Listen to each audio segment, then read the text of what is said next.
The Santa Rosa hitchhiker unalivings were a series of at least 7 unsolved homicides involving female hitchhikers that took place in Sonoma County and Santa Rosa of the North Bay area of California in 1972 and 1973. All of the victims were found without clothes in rural areas near steep embankments or creek beds near roads. Californian police believe that the perpetrator or perpetrators of these unalivings interviewed potential victims before unaliving them.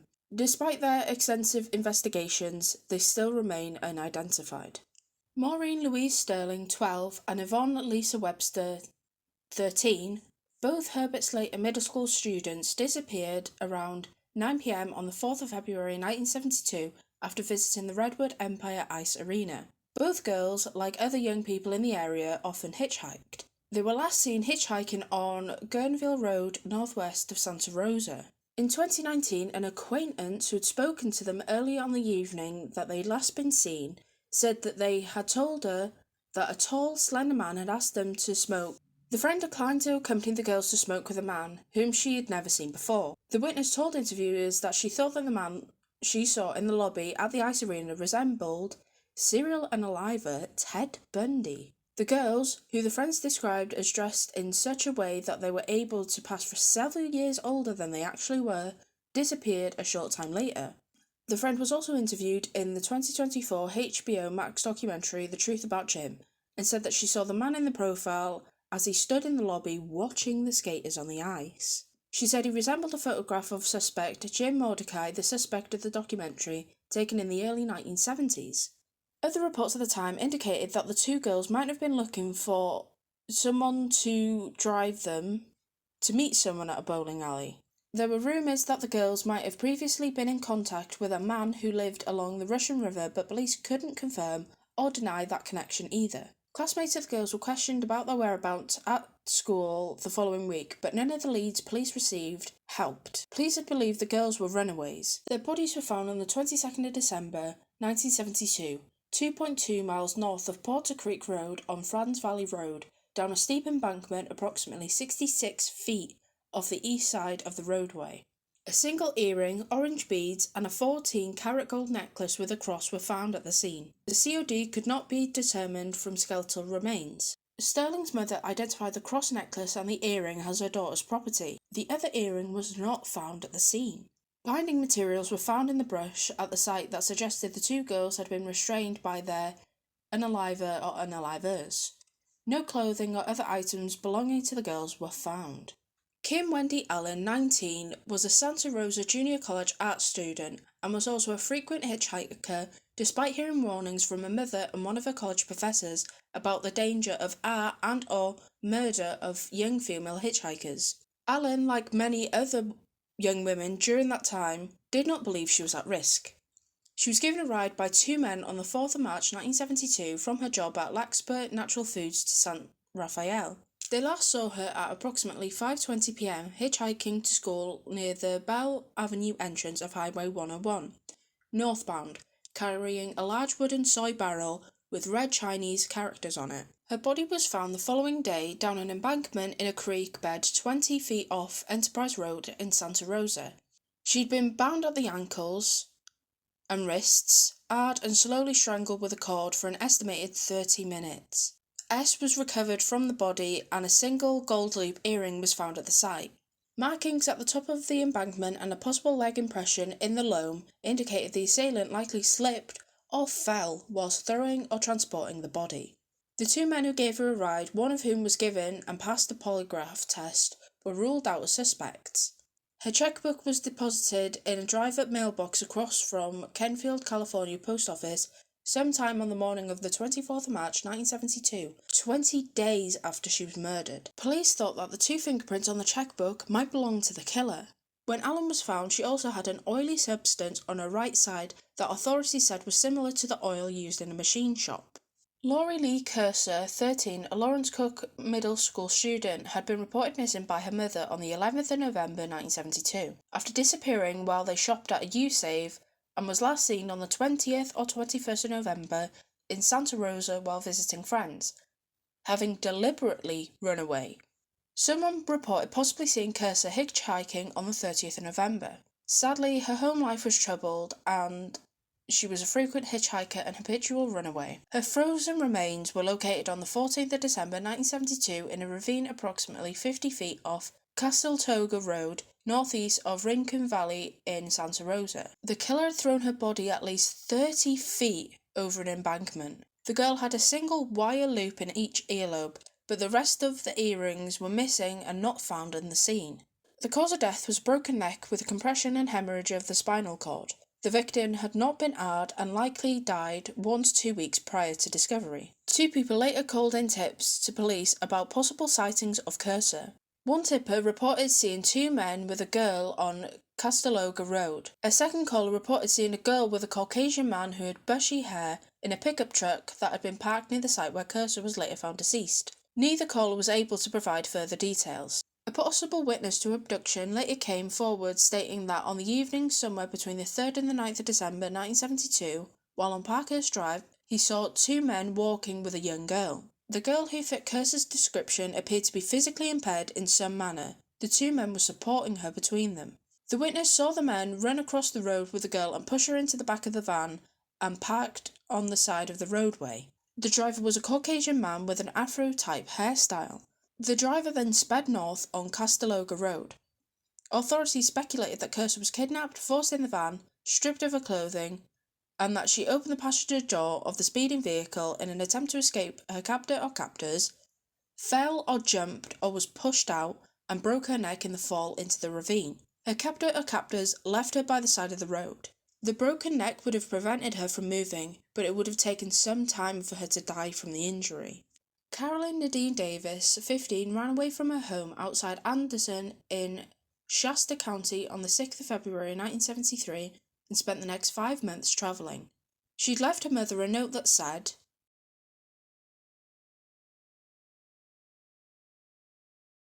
She posted a letter to her mother and stepfather shortly after she ran away, in which she wrote that she had left voluntarily and never planned to return home. Her older sister told an interviewer in 2022 that Davis actually stayed with her in a duplex apartment in Gainesville, California after she ran away. Davis claimed that she had witnessed a double murder in Shasta County and that she was afraid for her life. Eventually, Davis, increasingly paranoid that she might be found by someone connected with the murders, left her sister's apartment and hitchhiked to Illinois. She returned to Gainesville in summer of 1973 because her sister was about to give birth. Davis stayed with her grandmother for about 2 weeks in July 1973 before she decided to leave to return to her boyfriend in Illinois. According to accounts, Davis told her grandmother that she planned to hitchhike to Modesto, California and stay there with friends. Her grandmother drove her to the downtown district of Gainesville on the 15th of July 1973 and parked in front of the post office, which was located 2 city blocks away from Highway 101. Davis was last seen hitchhiking that afternoon near Highway 101 ramp, southbound in Gainesville. Davis was never heard from again. Her body was discovered on the 31st of July 1973 in Santa Rosa, just 3 feet from where the remains of Sterling and Webster had been recovered 7 months prior. The cause of death was strychnine poisoning 10 to 14 days before discovery. It could not be determined whether the poison had been administered to her by needle or pill. Strychnine was sometimes mixed with other drugs, but an autopsy showed no trace of either H or amphetamines in her system. A pathologist determined her probable date of death was the 20th of July 1973, 5 days after her grandmother had last seen her. It could not be determined if she'd been aired. An autopsy found that Davis had an injury to her right earlobe that appeared to be an attempted ear piercing. Her left earlobe had not been pierced. The investigators theorised that her 5'7" 100-pound body had been thrown from the road by the killer or killers, as the hillside brush appeared to be undisturbed. An investigator said that a witchcraft symbol, meaning carrier of spirits, was found by her body. Police reported in 1975 that it was a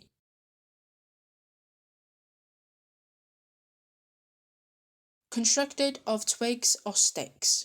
It was identified as an occult symbol dating back to medieval England and suggested a possible connection to the Zodiac Killer. The symbol was located on the roadway above the site where Davis was found. After Davis was found murdered, her sister was working as an hotel maid in the California Motel in Anderson.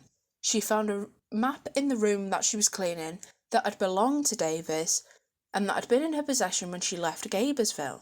It had been written on by both Davis and her older sister, who gave the map to the local police and spoke with investigators in both Shasta and Sonoma counties. Teresa Diane Smith Walsh, 23, left her home in Miranda on the winter of 1973 to spend time away from her husband and young son. She hitchhiked away across California, often catching rides along Highway 101. She had never before had any difficulties or thought she was in danger whilst hitchhiking.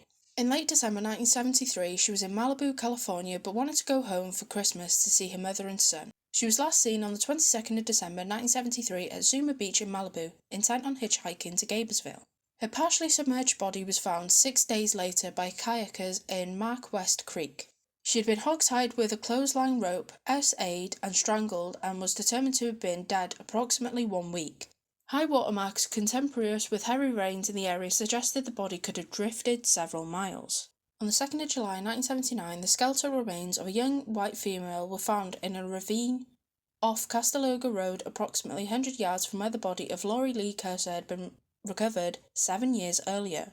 Due to the age of the remains, authorities initially believed them to be those of Jeanette Kamahale until a comparison of dental records later proved negative. The victim had been hog-tied and her arm fractured around the time of her murder, and her corpse had been stuffed into a laundry or duffel bag before being dumped in the ravine, but there was no other evidence to establish a cause of death. It was determined that the untied victim was approximately 16 to 21 years old, wore hard contact lenses kept in a metal candy tin with a picture of cherries on it, had red, auburn or brown hair, was about 5 foot 3 inches tall, and at one time had broken a rib, which was healed by the time of murder. Her weight and eye colour could not be ascertained, and no clothing was found. One expert consulted with authorities to determine the victim was likely killed between 1973 and 1974 and was about 19 years old. Hard contact lenses were not often sold in the US and Canada after the mid-1970s, when soft contact lenses became available. She also had been bound in the same manner as Walsh. Lisa Michelle Smith, 17, was last seen hitchhiking a short distance away from her foster home along Hearn Avenue in Santa Rosa. She was initially reported missing from Petaluma, California by her foster parents on the 16th of March 1971. Shortly afterwards, a young woman named Lisa Smith was hitchhiking on the 26th of March 1971 and was picked up by a male driver. He reportedly brandished a gun and threatened to hour her. She jumped out with the pickup, which was going about 55 miles per hour south of Novato, California. She was treated at Novato General Hospital for a skull fracture and multiple severe cuts and bruises. A nurse at the hospital, however, thought she looked about 21 years old. An article published on the 1st of April 1971 in the Santa Rosa Press-Democrat reported that Lisa Smith, treated at the Novato General Hospital, was the same person. The individual believed to have been Smith left the hospital before authorities could interview her and purportedly hitchhiked back to San Francisco. Her biological parents then located her shortly afterwards and took her back to their home in Livermore, California, according to the article, which quoted a juvenile officer from the sheriff's office. However, the Press-Democrat reported in 2011 that the missing 17-year-old Lisa Smith was not actually found. It is still not certain whether the two Smiths were actually the same woman or whether they were two separate people. All of the hospital and law enforcement records related to the case were missing by 2011, and authorities hoped to find Lisa Smith or someone who had known her to determine what happened. Authorities suspected it was possible that she was a homicide victim or that her case could have been related to the other attacks in the area during the time period. Jeanette Kamahale was a 20-year-old Santa Rosa junior college student who was of Hawaiian descent, was last seen on the 25th of April 1972 hitchhiking near the Kotete on-ramp of Highway 101. Like other young people in the early 1970s, she often hitchhiked to get around. A friend witnessed her likely abduction and reported that she entered a faded brown Chevrolet pickup truck fitted with a homemade wooden camper and driven by a 20 or 30-year-old Caucasian male with an afro hairstyle.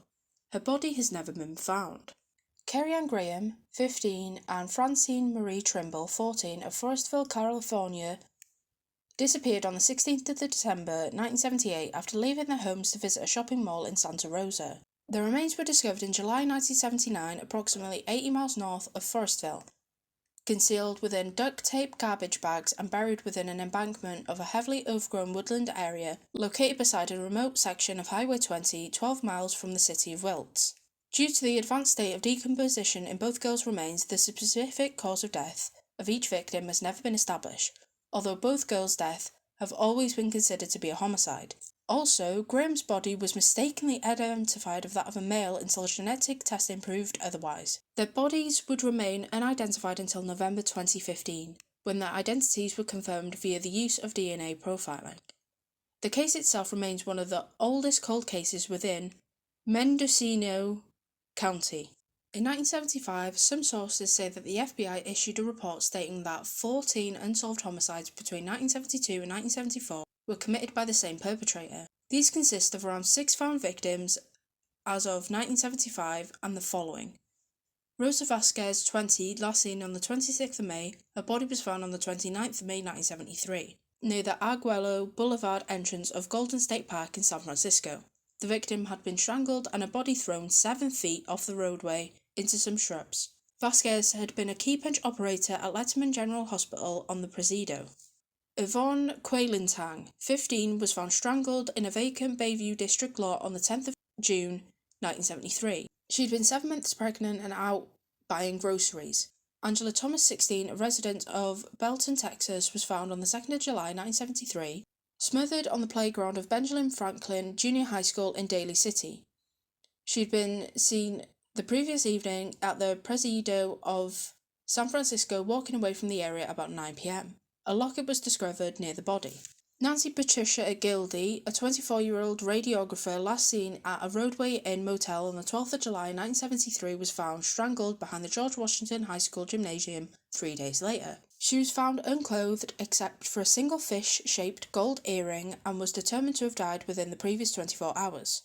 She'd served 4 years in the Air Force and told friends and family in Mountain Home, Idaho, that she intended to become a freelance writer for the San Francisco Chronicle and was going to San Francisco to be the maid of honor at a wedding of a friend from Hamilton Air Force Base, all of which proved false.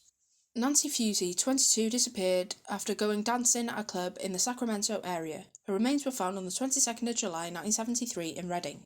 She'd been found stabbed to death. In 2011, one of Fusey's 5 children, Angela Darlene Fusey McNulty, was convicted of torturing, beating and starving to death her 15-year-old daughter, Jeanette Marie Maples. McNulty became the second woman ever to be sentenced to die in Oregon and the first since the 1984 reinstatement of the death penalty. Laura Albright Odell, 21, missing since the 4th of December 1973, was found 3 days later in bushes behind the boathouse at Stowe Lake in Golden Gate Park. Her hands were tied behind her back and her cause of death appeared to be head injuries or strangulation. Brenda K. Merchant, 19, was found stabbed to death at her home on the 1st of February 1974 in Marysville. She'd been stabbed over 30 times with a long-bladed knife and asphyxiated on her own blood from many wounds. The killer left a bloody handprint on the screen door of the apartment, and it is believed that Merchant was attacked between when she was last seen at 6 p.m. to when a loud argument was heard by neighbours at around midnight. Donna Maria Braun, 14, whose strangled body was found at 7 p.m. on the 29th of December 1974 in the Saltinas River near Monterey by a crop dusting pilot who was flying overhead. She was an Ulster High School freshman who lived with and was eventually identified by her mother and was last seen at 6 p.m. on the 27th of September, leaving her Salinas home. Law enforcement have considered the possibility that the perpetrator of the Santa Rosa crimes also killed in Oregon, Washington State, Utah and Colorado. Police have also looked into links with the Flat Tire murders which occurred in southern Florida. In 1986, author Robert Graysmith published a list of 49 confirmed and possible Zodiac killer victims. The list included the Santa Rosa victims and additional murders with some similarities. These included Elaine Louise Davis, 17, who disappeared on the 1st of December 1969 from her home in Walnut Creek, California. On the 19th of December, the body of a young woman was discovered floating off Lighthouse Point near Santa Cruz.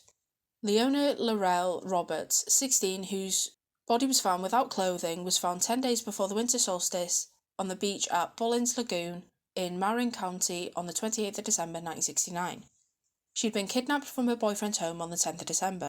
Her death was treated as a homicide, although the official cause of death was listed as exposure by the medical examiner. Marie Antoinette Ansley, 23, who was kidnapped in Vallejo after being stunned by a blow to the head and then drowned. Her body was recovered in rural Lake County on the 21st of March, and an autopsy revealed traces of mescaline in her bloodstream. Eva Lucienne Blow, 17, who was clubbed to death and dumped in a roadside gully near Santa Rosa during the equinox on the 20th of March 1970. The medical examiner discovered drugs in her circulatory system. She was last seen on the 12th of March leaving Jack London Hall after telling her friends that she was heading home. The body of Davis was dumped off the coast of Santa Cruz, California, but not identified until 2001. Roberts was abducted from Rodeo and her body left on a beach near Bolinas. On the evening of the 3rd of December 1969, 21-year-old college student Kathy Sosik accepted a ride from outside the Sonoma State College Library to a home in nearby Cotati, California. The male driver turned away from Cotati and pulled out a handgun. Sosik escaped by jumping from the moving vehicle and was not seriously injured. The unapprehended Zodiac killer is suspected due to similarities between an unknown symbol on his 29th of January 1974 exorcist letter to the San Francisco Chronicle, in which he claims 37 victims, and the Chinese characters on the missing soy barrel carried by Kim Allen, as well as stating an intention to various modus operandi in his earlier 9th November 1969 letter to the San Francisco Chronicle.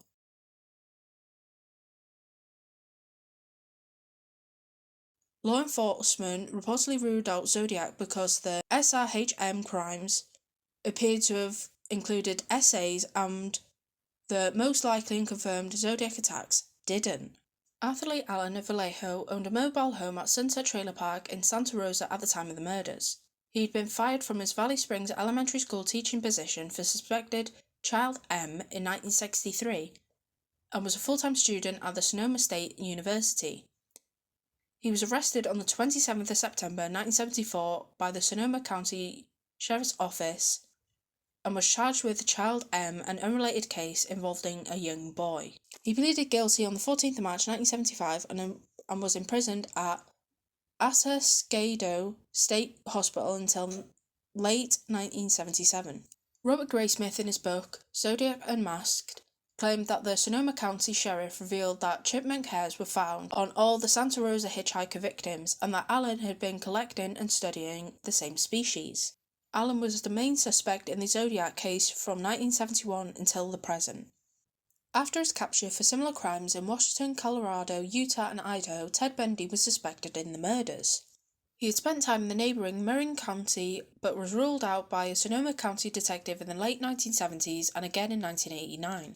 Detailed credit card records reveal that Bundy was in Washington state on the dates of some of the disappearances. A 2011 San Francisco Chronicle article noted that the dates of the receipts show that there would have been enough time for Bundy to drive to California and then back to Washington. Bundy was known to drive hundreds of miles to commit a murder and confessed to having murdered in California. Investigators also ruled Bundy out because they believed that the killer likely lived in the Santa Rosa area and someone who worked as a mail carrier or public utility worker would have been familiar with the remote rural locations where the victims were recovered.